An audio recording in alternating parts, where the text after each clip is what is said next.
હજી સુધી તમે તૈયાર નહીં થયા? અલે નીચે બધા રાહ જોતા હશે, હલ્દીમાં જાઓ ને તૈયાર થઈને આવો જલ્દી. મારે નહીં આવો, તમે જાઓ. હું તકલીફ પડી ગઈ હવે તમને? હું પીળું નહીં પહેરું, ચાલશે? પીળો કમ્પલસરી છે યાર, પડ્યો છો પહેરી લો ને યાર. એક દિવસ પહેરી લેશું તો શું થશે તમારે? એક ખોબા જેટલા મંડપમાં બધા પીળું પહેરીને આમથી આમ આટા મારતા હોય. કેવું લાગે છે? તુવેરના ડબ્બાનું કઈ દાઢ પડ્યા રહો. હેડ્યો તુવેરનો દોણો. કાર્તિક આજે પકોડી ખાવા લઈ જાવ છો કે નહીં લઈ જાવ? એટલે હા, પણ આમ કબજિયાત થઈ ગયું એવું મોઢું કેમ કર્યું છે? તમે ડેલી કાલ તમે તો કાલ જ નહીં પડતી ને. એટલે આ તો લઈ તો જઉં છું, ક્યાં ખાવી છે? મને નહીં ખબર, મને પાણીપુરી ખાવી જ બસ. સંતોષ વાળાને થઈ જઈએ ચાલ. ના, એનું પાણી સાવ મોડું હોય છે બીજે ક્યાં. હા તો કૃષ્ણા વાળાને થઈ જઈએ. ના એટલે પણ એનું તો પાણી તીખું હોય છે. ના, પણ એને તો રગડા વાળી નહીં મળતી. તો ચામુંડા વાળાના ત્યાં? એના તે તો બિલકુલ નહીં. પણ એના તઈ તો રગડું મળે છે ને. હા, પણ એનું પાણી બહુ ખાટું હોય છે. અરે ભાઈ બોલ ને યાર, કઈ જવું છે તારે? મને ના પૂછો યાર, તમને જ્યાં લઈ જવી હોય ત્યાં લઈ જાઓ, બસ મને પકોડી ખાવી છે. યાર સાવરિયા ના, ત્યાં તો બિલકુલ નહીં. એના ત્યાં રગડું હોય, પાણી બી તને ભાવે છે. ગઈ વખતે તે વખાણ બી કર્યા હતા, તને પકોડી ભાઈ હતી. તો બી ત્યાં નહીં જવું. ચાલે યાર, પણ તકલીફ શું છે? આંખો. હે? એ કાકાની આંખો છે ને આમ ત્રાસી છે. હા તો એ કાકા પકોડી જોવો છો કે મને જોવો છો ખબર જ નહીં પડતી. તો કાકાની આંખો ઉપર ધ્યાન આપવાનું, તારા પકોડી ખાવા છે પકોડી ઉપર ધ્યાન આપને. દરેક વાતમાં તારા નાટક હોય, દરેક જગ્યાએ તારા નાટક હોય. કોક મરચું ઓછું નાખે છે તો કોક મરચું વધારે નાખે છે. કોઈ દાડો પોતાનું ખાવાનું જોયું છે તે? રોજ મોરો ખીચડો બનાવીને ખવડાવે છે, તો રોજનો રોજ અલગ અલગ ટેસ્ટ આવે. પત્યું મને ખબર હતી છેલ્લે આ માણસ કઈ ના કઈ બહાનું કાઢીને પકોડીનો પચકો કરી જ દેશે, એટલે જ મેં પહેલાથી ઘરે ખાવાનું બનાવીને રાખ્યું હતું. ઝાપટી લેજો. ખાસ યાર, શું બનાવ્યું છે કહે? મોરી ખીચડી. શું કે છે રોટી રાણી? શું થયું ભાઈ, તું તો ખરેખર રોટી રાણી બની ગઈ છે. કંટાળી ગયો છું યાર. કોનાથી બે? નોકરીથી બે. આટલા વર્ષોથી કામ કર્યા પછી ઇન્ક્રીમેન્ટના નામે ચિલ્લર આપે યાર. છોડી દે ને. અને પછી શું કરું? ભીખ માંગુ? એના માટે છે ને ટેલેન્ટ જોઈએ. બે મસ્તી કરું છું, તું તારું પોતાનું ચાલુ કર ને. તાર કરું તો ખરું પેલું ધાબા વાળું. શું હતું? રૂપટોપ બિસ્ટ્રો. ના તો ખરો. જણાવો હમણાં છે, પૈસા ક્યાંથી લાવવાના? તને કીધું તો છે ભાઈ, તારા જોડે હોય એટલા નાખ, બાકી મારા જોડેથી લઈ લે. એટલે દેવું કરું? મેં તો કીધું તું પૈસા પાછા આપ. ભીખ નહીં જોતી યાર મારે. તારું મોઢું જોઈને છે ને કોઈ ભીખ આપશે બી નહીં. પાર્ટનર બનાવી લે, એકવાર મારા પૈસા નીકળે એટલે બધી હું બી નીકળી જાય. નુકસાન થયું તો શું?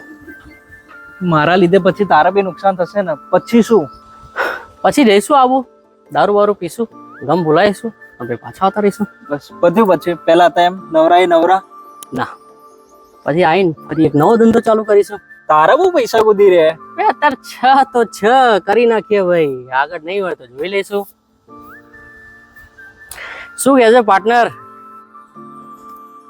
પણ મને બહુ ડર લાગે છે યાર. હું છું ને યાર.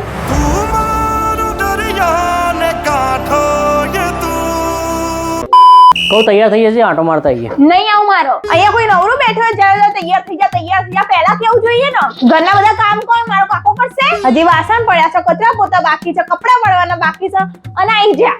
તૈયાર થઈ જા. કયા રાજાના મહેલમાં લઈ જવી છે મને? તારી મમ્મીના મહેલમાં. ફોન આવ્યો હતો એમનો, પણ ના પાડી દઉં છું. ઉભા રહો 2 મિનિટ, હું ડ્રેસ પહેર લઉં. વાસણ કામવાળા આઈને ઘસી ગયા. કપડા બી તો વાળવાના છે. આઈને વાળી લઈ. પણ કચરા પોતા તો બાકી છે. Vacuuming and mopping has been started. હા તો ચા મૂક પીને નીકળીએ. મમ્મીને ફોન કરી દીધો છે, પહોંચીશું ત્યાં સુધી બની જશે.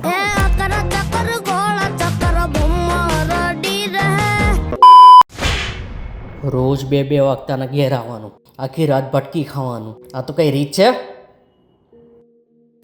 સોરી ઉભો રે, નીકળ ઘરની બહાર. એમ બી તમારાથી કઈ થવાનું નહીં, નીકળો. જીગા ઉભો કાઢી મૂક્યો, બસ મળી ગઈ તમને શાંતિ. હવે રહેજો એકલા. એ જ તો ડર લાગે છે. તને ખબર છે હું 10મામાં આવીશ જ્યારે સામેથી કોઈ તો બહાર જતો હતો, યુએસ કેનેડા ક્યાંક. સોસાયટીના બધા લોકો મૂકવા જતા, તો હું બી ગયો.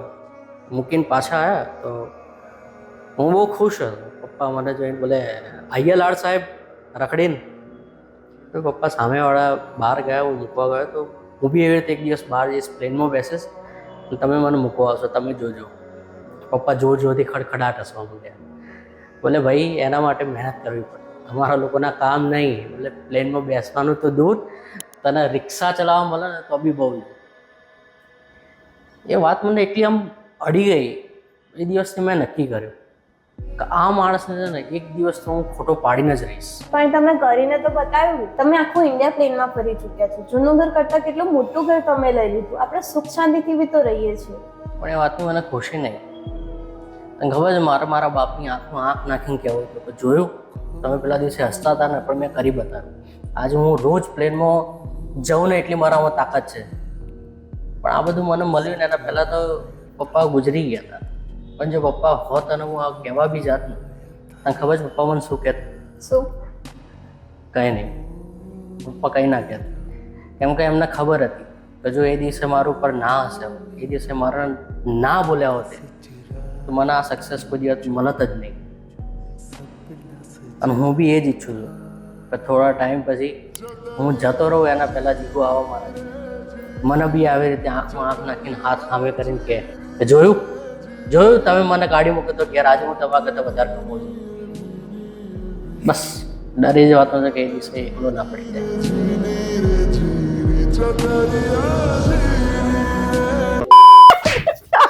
મને મારી તે મને લાફો માર્યો. મેં તો ખાલી હાથે જ અડાડ્યો. ખોટું ના બોલે. તે મને લાફો માર્યો. અરે સોરી બસ. અરે યાર ખાલી હાથ તો અડાડે તો. એટલે ઘર છોડીને કેમ જાય? આ ખાલી હાથ તો અડાડે તો.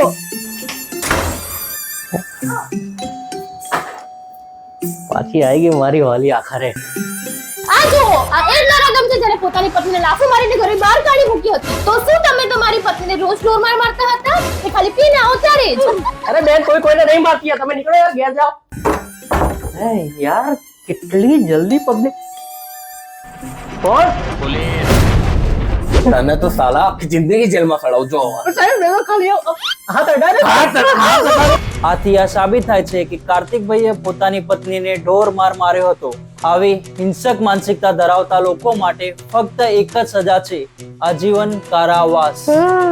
જેલમાં જતા પહેલા કાર્તિકભાઈ તમારે કઈ કહેવું છે? હા મેં ખાલી આમ હાથ જ અડાડ્યો તો.